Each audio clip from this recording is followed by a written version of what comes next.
ყოვლადწმინდა სამების სახელობის საპატრიარქო ტაძარში შვილთა 39 საყოველთაო ნათლობა შედგა. დღეს სრულიად საქართველოს კათოლიკოს პატრიარქის, მცხეთა-თბილისის მთავარეპისკოპოსის და ბიჭვინთისა და ცხუმ-აფხაზეთის მიტროპოლიტის, უწმინდესისა და უნეტარესის ილია მეორის ნათლული კიდევ 1623 პატარა გახდა. კათოლიკოს პატრიარქის ნათლულები ჯვარდაწერილი ოჯახების მესამე და შემდეგი შვილები არიან. საქართველოს ეკლესიის მეთაური უკვე 24692 ბავშვის ნათლიაა. შვილთა პირველი საყოველთაო ნათლობა ყოვლადწმინდა სამების საპატრიარქო ტაძარში 2008 წლის 19 იანვარს შედგა. 1600 ბავშვი ინათლება დღევანდელ დღეს, სულ არის უკვე 23000 ბავშვი მონათლული და 23000 ბავშვი დაემატება 1600 ნათლული პატრიარქის და ეს არის 39 ეტაპი პატრიარქის ნათლობებისა. დღეს უკვე ქრისტიანი გახდა ჩემი ბარბარე, ბედნიერი ვარ დღეს და მე დარწმუნებული ვარ, ყველა ოჯახი და მთელი საქართველო ბედნიერია.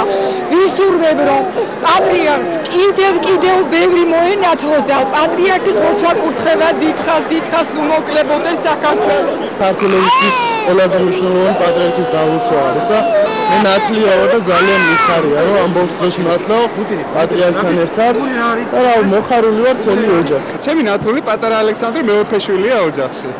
და მნიშვნელოვანი პატრიარქის წამოწყება და იდეა იმდენად გრანდიოზული ყოლა დღევანდელი დღეს რაღაც ის ემოციები სავსე უკვე ლაპარაკის მიჭერს და რა ვიცი მერთვა დალოცოს ყველა ნათლული დღეს და რა ვიცი სასწაული დღეა დღეს და განსაკუთრებით კიდე ეს ნიკოლოზობას რომ დაემთხვა 1-2 უკვე სასხაროა და ბედნიერია.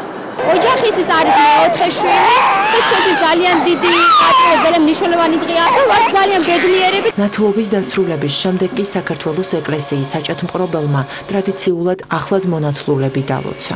ყველას გილოცავთ ამ ბედნიერ დღეს. მსოფლიოში არ ყოფილა ასეთი შემთხვევა, რომ ერთდროულად მონათლულიყო ამდენი ბავშვი.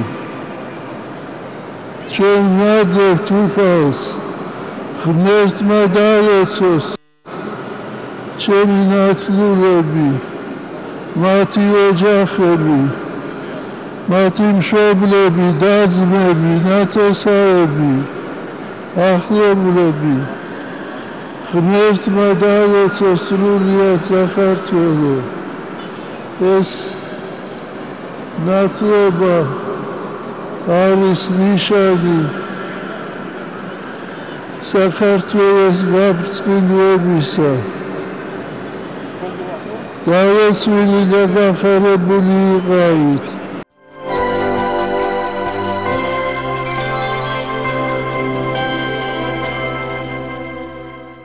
საქართველოს მართლმადიდებელი სამოციქულო ეკლესია 22 მაისს ღირს შიომღვიმელს მოიხსენიებს. სადღესასწაულო წირვა წმინდანის სახელობის მონასტერში აგარაკ წალკის ეპისკოპოსმა გრიგოლმა აღავლინა. მღვდელმთავარმა ტაძარში შეკრებილები დალოცა და მრევლს ქადაგებით მიმართა. ყველას გილოცავ ამ დიდებულ დღესასწაულს და მინდა გითხრათ რომ ღვთის გამგებით ჩვენი ეკლესია დააწესა შიომღვიმელის სცენების დღე ყველიერის ხუთშაბათს და დღეს. რატომ? მე ვფიქრობ ეს იმიტომ რომ მამაშიო არის ხატი მარხვისა და ლოცვისა. და ჩვენ როცა შევდივართ მარხვის სარბიელზე ჩვენ ვევედრებით მამაშიოს რათა მოგცეს ძალა, რათა მოგცეს მოთმინება, რათა შემოუსროთ თავები ჩვენი ეგოიზმისა, ჩვენი ამპარტავნებისა, ვერსლის მოყვარეობისა, ნაყროვანებისა, სიძვისა. მაგრამ ნახეთ, ადამიანი შეიძლება დიდ მარხვა ასე ვაშკაცურად და მამაცად ილოცოს, შეინარჩუნოს მარხვის წესები, ტიპიკონი შეასრულოს, მაგრამ როცა მოვა დღესასწაული, როცა გახსნილდება, ჩვენ ვკარგავთ, ყველაფერს ვკარგავთ. უპირველეს ყოვლისა გვიძარებას, მოთმინებას და რასაც მოვიპოვეთ მარხვაში, დავკარგეთ ხსნილში. ამიტომ ჩვენი ეკლესია, ქართული ეკლესია დააწესა ეს ორი დღესასწაული, რათა დღესასწაულის დროს, ზეიმის დროს მივიდეთ მამაშიოსთან, მადლობა უთხრათ, რომ შვიდობიანად მოგცა მფარველობა, მისი ძალა. მე მინდა მეულოცო ჩვენ მდელმთავრეს, ვისი ანგელოზის დღე არის, მეუფე ისაიას, მეუფე შიოს, მეუფე ნიკოლოს. მინდა მეულოცო ჩვენ მამებს, ვისი სახელი არის შიო, ნიკოლოზი. მინდა მეულოცო მამა საბას, რომელიც არის ამ მონასტრის წინამძღვარი. სადღესასწაულო წირვის დასრულების შემდეგ აგარაკ-წალკის ეპისკოპოსმა გრიგოლმა ტაძრის წინამძღვარსა და სხვა სასულიერო პირებთან ერთად წმინდანის საფლავთან სავედრებელი პარაკლისი აღავლინა. საქართველოს სხვადასხვა კუთხიდან ჩამოსულ მრევლს კი ღირსი შიო მღვიმელის წმინდა ნაწილების მოლოცვის საშუალება მიეცა. ულოცავ დღევანდელ დღეს თელ საქართველოს წმინდა შიოს ხსენება, ამა დღეულად არის კიდე წმინდა ნიკოლოზის ხსენება. ულოცავ თელ საქართველოს დღევანდელი დღის მადლით განხილვანებული იყოს, გაძლიერებული იყოს ჩვენი ქვეყანა. საქართველოსთვის ძალიან მნიშვნელოვანი და საყვარელი დღესასწაული ორი დიდი წმინდა მამის შიო მღვიმელის და ნიკოლოზ საკვირველთმოქმედის.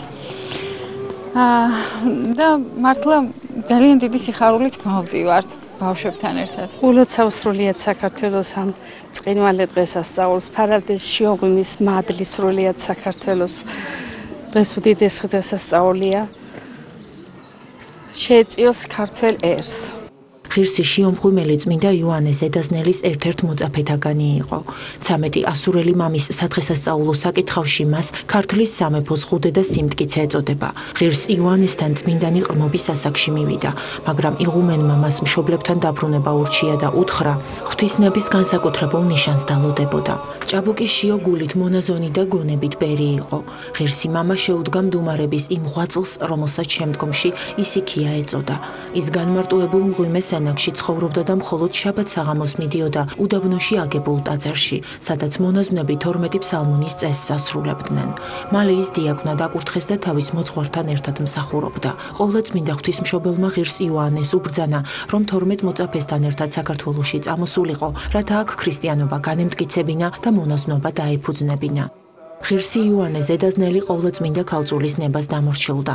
მისმა მოწაფეებმა კი მოღვაწეობა საქართველოს სხვადასხვა კუთხეში დაიწყეს. ღირსი შიო დასახლდა მცხეთის ჩრდილოეთით უდაბურ ადგილას, რომელსაც სარკინეთის მღვიმე ეწოდებოდა. ერთ-ერთი მთის წვერზე მან ქვებისგან სენაკი აიშენა და უდაბნოში მოღვაწეობა მაცხოვრისა და ღირსი სვიმეონ მესვეტის მსგავსად 40 დღიანი მარხვით დაიწყო.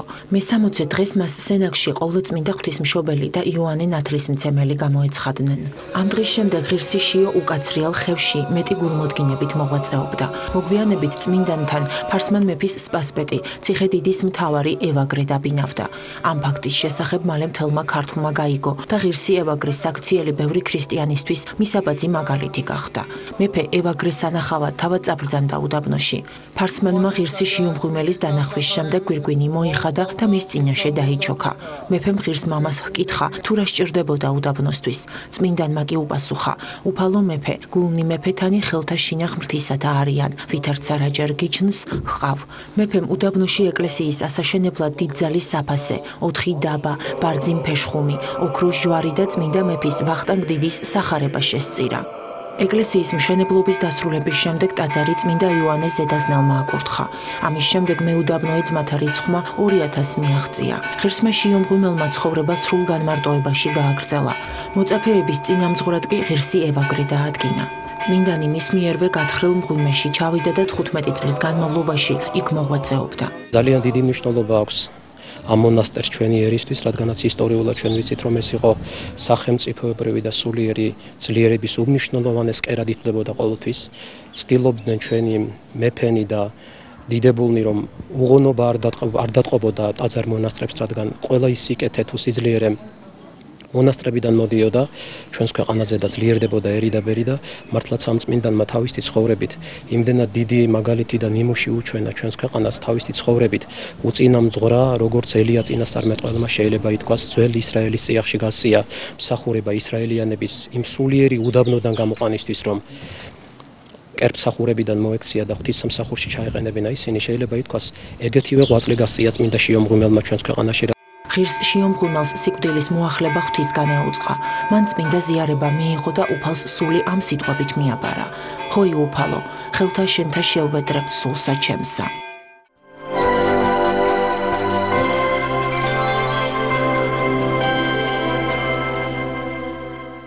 საქართველოს მართლმადიდებელი სამოციქულო ეკლესია დღეს წმინდა ნიკოლოზ სასწაულმოქმედის წმინდა ნაწილების მირონ ლუკიიდან ქალაქ ბარში გადაბრძანებას ზეიმობს. წმინდა ნიკოლოზ სასწაულმოქმედი მიეკუთვნება იმ უდიდეს წმინდანთა რიცხვს, რომელთა შემწეობისაც ქართველებს განსაკუთრებულად სწამს. თბილისის წმინდა ნიკოლოზის სახელობის ტაძარში სადღესასწაულო წირვა ეკლესიის წინამძღვარმა დეკანოზმა მაქსიმე ჭანტურიამ აღავლინა. ღვთისმსახურების დასრულების შემდეგ მღვდელმსახურმა შეკრებილი მრევლი დალოცა და დღესასწაულის მნიშვნელობა განუმარტა. დღევანდელი დღე დაკავშირებულია მე-11 საუკუნეში წმინდა ნიკოლოზის სამხრეთ იტალიის ქალაქ ბარში გადასვენებასთან, წმინდა ნაწილებისა. სამხრეთ იტალია, სიცილია ყოველთვის იყო დასახლებული ბერძნული კოლონიებით, აღმოსავლეთიდან ჩასული ბერმონაზლებით, იმიტომ რომ მე-7 საუკუნიდან მოყოლებული მონოთელიტობის ერესის ბრძინვარების ჟამს, ხატმობრძოლიული ერესის ბრძინვარების ჟამს, როდესაც კონსტანტინე და ლეონის სავრიელები დევლიდნენ ხატთაყვანიმცემელ ბერმონაზნობას, რომის პაპების დახმარებით ძალიან ბევრი მონასტრები შეიქმნა სამხრეთ იტალიასა და სიცილიაში.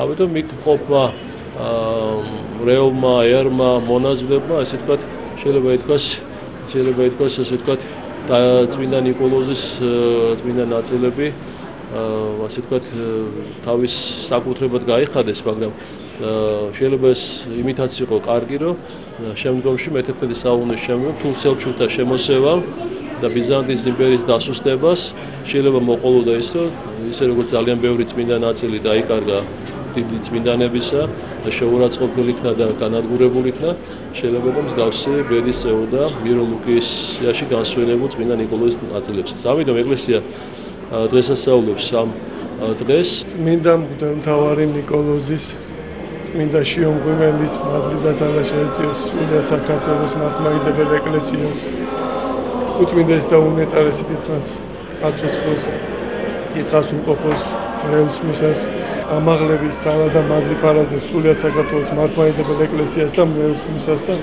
შეგვეწიოს დღევანდელი მადლი. წმინდა ნიკოლოზი იყო შემწე გლახაკთა, ქვრივთა, ობოლთა და ღმერთმა წყალობა მისცეს ჩვენ საქართველოს და წმინდა ნიკოლოზი ფარავდეს. წმინდა ნიკოლოზ სასწაულმოქმედის ცხოვრება ღვთაებრივი ნათელით იყო გაბრწყინებული. მის ლოცვასა და შემწეობას ხორციელი თუ სულიერი სიკვდილისგან მრავალი ადამიანი უხსნია. წმინდა მღვდელმთავარი არაერთ გზის შეეწია ზღვაში დასახრჩობად განწირულებს. ბევრი ტყვეობიდან გამოიხსნა, გაათავისუფლა დილეგში მყოფნი. ის ბრმებს მხედველობას უბრუნებდა, ყრუებს სმენას, უტყუებს მეტყველების უნარს. წმინდა ნიკოლოზის ლოცვას ძლევდა ეშმაკებს და კაცთაგან განდევნიდა. მისი ლოცვის მადლითა და ძალით ქარიშხალი და მღელვარე ზღვა მშვიდდებოდა. წმინდა ნიკოლოზ სასწაულმოქმედი მცირე აზიაში, ლუკიის მხარის ქალაქ პათარაში 257 წელს მდიდარ და ღვთისმოშიშ ოჯახში დაიბადა. მისი მშობლები დიდი ხნის განმავლობაში ევედრებოდნენ ღმერთს, მათთვის შვილი ებოძებინა. მათ უფლის წინაშე აღთქმა დადეს, რომ თუ შვილი გაუჩნდებოდათ, უფალს მიუძღვნიდნენ და ღვთისმსახურად აღზრდიდნენ. ღმერთმა მათი ვედრება შეისმინა და შვილი ნიკოლოზი უბოძა. წმინდანის დაბადებისთანავე მისი დედა, რომელსაც წლების განმავლობაში მძიმე სენის ტანჯავდა, სრულებით განიკურნა. ნათლობისას კი შვილი ნიკოლოზი ემბაშში დამოუკიდებლად დადგა. წმინდა მღვდელმთავარმა საღმრთო წერილი ყრმობიდანვე კარგად შეისწავლა. პათარის ეპისკოპოსმა იგი ჯერ მედავითნედ დაადგინა, შემდეგ კი მღვდლად აკურთხა. წმინდანმა მშობლებისგან მემკვიდრეობით მიღებული ქონება ღარიბებს დაურიგა. შემდგომ კი პალესტინაში გაემგზავრა. მან მოგზაურობისას იერუსალიმის სიწმინდეები მოილოცა. სამშობლოში დაბრუნებული განდეგილი ცხოვრებისკენ ისწრაფოდა, თუმცა უფლისნებით მისი ცხოვრება სხვაგვარად წარიმართა. მას თავად უფალი გამოეცხადა და ძვირფასი თვლებით შემკული სახარება უბოძა. ყოვლადწმინდა ღვთისმშობელმა კი მღვდელმსახურის შესამოსელი ომოფორი უწყალობა. ამ ამბიდან მალე წმინდა ნიკოლოზი მირონ ლუკიის მთავარეპისკოპოსად აირჩიეს. დიოკლეტიანეს მეფობის დროს ქრისტიანთა მასობრივი დევნა მიმდინარეობდა. არეულობის ჟამს წმინდა მღვდელმთავარიც დააპატიმრეს. საპყრობილეში წმინდანი ქრისტიანებს რწმენაში განამტკიცებდა და იქაური მძიმე ყოფის დაძლევაში ეხმარებოდა. მოციქულთა სწორ კონსტანტინე დიდის გამეფების შემდეგ კი წმინდა ნიკოლოზი თავის სამწყსოს დაუბრუნდა. 325 წელს მან მონაწილეობა მიიღო ნიკეის პირველ საეკლესიო კრებაში, სადაც ქრისტიანობის ერთიანობის სიმბოლო მრწამსი მიიღეს. წმინდა მღვდელმთავარი ღრმად მოხუცებული 80 25 წლის ასაკში გარდაიცვალა. ადგილობრივ საკათედრო ტაძარში მისი წმინდა ნაწილები წლების განმავლობაში უხრწნელად იყო დაცული და მათგან მოედინებოდა წმინდა მირონი, რომლითაც მრავალი ადამიანი იკურნებოდა.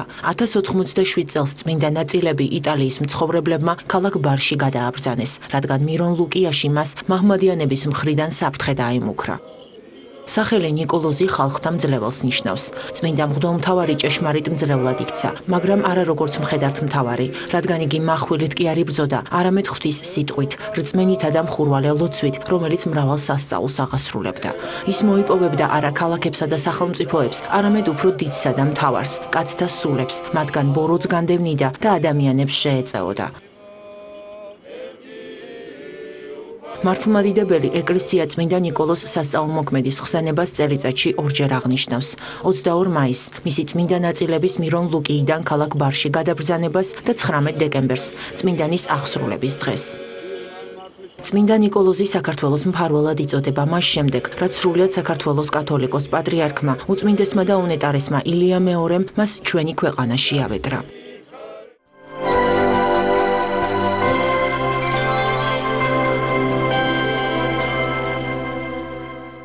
ფოთის ვალერიან გუნიას სახელობის სახელმწიფო თეატრის სცენა 21 მაისს სასულიერო პირებსა და მათ ოჯახებს დაეთმო. მაყურებლის წინაშე ფოთისა და ხობის ეპარქიის მღვდელმსახურები ოჯახის წევრებთან ერთად საგალობლებით, სიმღერებით, ლექსებითა და ქართული ხალხური ცეკვებით წარდგნენ. ღონისძიების ჩატარების იდეა ფოთისა და ხობის მიტროპოლიტ გრიგოლს ეკუთვნის. როგორც მღვდელმთავარმა ბრძანა, ინიციატივის მთავარი მიზანი სასულიერო პირებსა და მრევლს შორის არსებული ურთიერთობის კიდევ უფრო გაღრმავება წარმოადგენს. აღნიშნული საღამო წელს უკვე მეორედ გაიმართა. პირველი კონცერტისგან განსხვავებით ღონისძიებაში მონაწილეობა სხვა ეპარქიის წარმომადგენლებმაც მიიღეს. საღამოს დასასრულს ფოთისა და ხობის მიტროპოლიტმა გრიგოლმა სასულიერო პირები ოჯახებთან ერთად დალოცა და მათ სამადლობელი სიგელები გადასცა. დღეს ჩვენ გადავწყვიტეთ, რომ ამ საღამოს თითოეული ოჯახი დავლოცოთ გამორჩეული განსაკუთრებული დალოცვით და ამ ოჯახებს დალოცვის სიგელები გადაეცეთ და ფაქტიურად ამით დავიწყოთ ჩვენს ეპარქიაში ოჯახების დალოცვა. ოღონდ ერთი რამ მინდა გითხრათ, ამ ოჯახებმაც აი დღეს განსაკუთრებული დაგვანახეს ამ ოჯახებმა, რომ ჩვენგან არა მარტო საჭიროებენ, არამედ იმსახურებენ კიდევაც დალოცვას. და იმედი მაქვს, რომ სწორედ თითოეული ოჯახი ჩვენს ეპარქიაში მცხოვრები განსაკუთრებულ ყურადღებას მიაქცევს იმ ღირებულებებს, რომელიც ოჯახის საყრდენს და საფუძველს წარმოადგენს, რომლის გარეშე ვერც სახელმწიფო შედგება. ჩვენი ქალაქისთვის დღევანდელი დღე კიდევ განსაკუთრებულია, იმით რომ დღეს თითოეულმა სასულიერო პირის ოჯახმა წარმოადგინა თავისი ლექსები, სიმღერები, ცეკვები, ვისაც რა შეეძლო და ამით კიდევ ერთხელ ის სულიერი დღესასწაული გავახალისეთ, გავაბედნიერეთ, მიულოცეთ ერთმანეთს და მე ვფიქრობ, რომ დღეს ყველა კმაყოფილია ამ დღევანდელი კონცერტით. გულოცავ სრულიად საქართველოს დღევანდელ დღეს, ბრინვალე დღესასწაულს, რაც შეეხება ღონისძიებას, აღფრთოვანებული ვარ, არაჩვეულებრივი ბავშვები, არაჩვეულებრივი ოჯახები და ყველა სასულიერო პირის ოჯახს კიდევ ერთხელ ქეჩუხრი ესეთი არაჩვეულებრივი შვილების გაზრდას. დღეს ჩვენს ქალაქში ფოთისა და ხობის მიტროპოლიტის მეუფე გრიგოლის ინიციატივით უკვე მეორეჯერ ტარდება ასეთი ტიპის საღამო.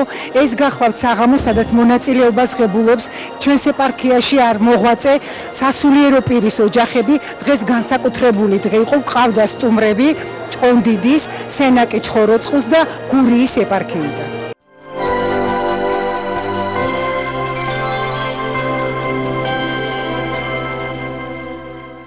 ევროკავშირის მიერ დაფინანსებულ პროექტ არმაზეგის პირველი სამუშაო შეხვედრა წმინდა ანდრია პირველწოდებულის სახელობის ქართულ უნივერსიტეტში გაიმართა. პროგრამა კავკასიის რეგიონში ელექტრონული სწავლების ტექნოლოგიების დანერგვის ხელშეწყობას ითვალისწინებს. ღონისძიების ფარგლებში ევროპის წამყვანი უნივერსიტეტების წარმომადგენლებმა ქართულ და სომეხ კოლეგებს საკუთარი გამოცდილება გაუზიარეს. როგორც შეხვედრაზე გახდა ცნობილი, პროექტის მეორე ეტაპზე ლაბორატორიების შექმნა იგეგმება. პროექტის თანახმად ჩვენი უნივერსიტეტი შეიძენს 50,000 ევროს ღირებულების კომპიუტერულ ტექნიკას, რომელიც ჩვენი უნივერსიტეტისთვის ძალიან მნიშვნელოვანი იქნება. ჩვენს უნივერსიტეტში შეიქმნება დიდი ლაბორატორია, რომელიც შემდეგ ჩაერთვება ამ სამუშაოში და იმედი მაქვს, რომ მნიშვნელოვნად გააუმჯობესებს სტუდენტებს შორის სწავლის ხარისხს. We are here ჩვენ აქ ვიმყოფებით, რათა ქართულ და სომეხ კოლეგებს გამოცდილება გაუზიაროთ. არმაზე კი საკმაოდ მნიშვნელოვანი და პოზიტიური პროექტია. ვიმედოვნებ, ჩვენი თანამშრომლობა ნაყოფიერი იქნება.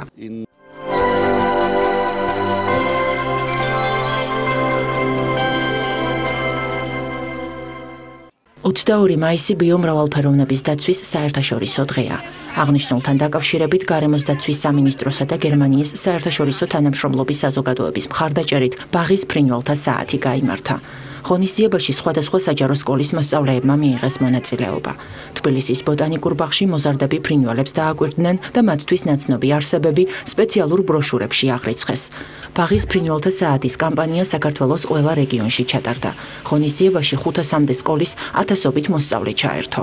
ბიომრავალფეროვნების საერთაშორისო დღე აღინიშნება ბიომრავალფეროვნების დიდი ხანია უკვე, მრავალი წელია უკვე.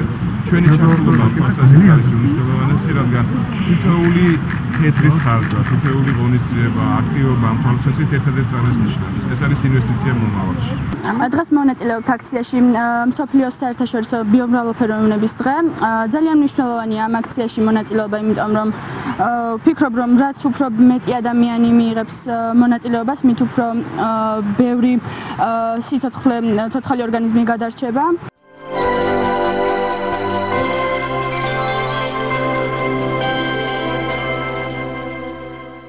საქართველოს დამსაქმებელთა ასოციაციაში საინფორმაციო სემინარი გაიმართა.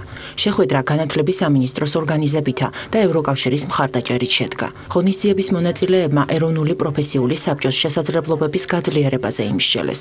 საინფორმაციო სემინარს განათლებისა და მეცნიერების მინისტრის პირველი მოადგილე ქეთევან ნატრიაშვილი დარგის სპეციალისტებსა და სხვა მოწვეულ სტუმრებთან ერთად დაესწრო. ევროკავშირის ტექნიკური დახმარების პროექტში ჩართულები არიან ევროპელი ექსპერტები, რომლებიც ეხმარებიან განათლებისა და მეცნიერების სამინისტროს სოციალურ პარტნიორებს, იგულისხმება დამსაქმებლების წარმომადგენლები, საქართველოს დამსაქმებელთა ასოციაცია, ასევე იგულისხმება დასაქმებულების წარმომადგენლები, საქართველოს გაერთიანებული პროფკავშირები და ასევე სამოქალაქო სექტორის წარმომადგენლები ამ სოციალურ პარტნიორებში. ევროკავშირის წარმომადგენლობა, მათი ტექნიკური დახმარების პროექტი დაგვეხმარება სოციალური დიალოგის და სოციალური პარტნიორობის განვითარებაში. ჩვენი ასოციაცია მოხარული არის დღევანდელი შეხვედრით, რადგან ეს არის პირველი შემთხვევა, როდესაც ბიზნეს გაერთიანებაში ხდება პროფესიული საბჭოს გასვლითი შეხვედრა, რომელიც ვიმედოვნებთ, რომ იქნება რაც ნაყოფიერი და ეფექტური და ალბათ ამ შეხვედრებზე გვექნება საშუალება კიდევ უფრო დავაახლოვოთ პოზიციები. ამ პროექტის მიზანია ხელი შეუწყო საქართველოში დასაქმებისა და პროფესიული განათლების რეფორმებს. აღნიშნული ღონისძიება კი უშუალოდ პროფესიული საბჭოს საქმიანობის უკეთ წარმართვას ემსახურება.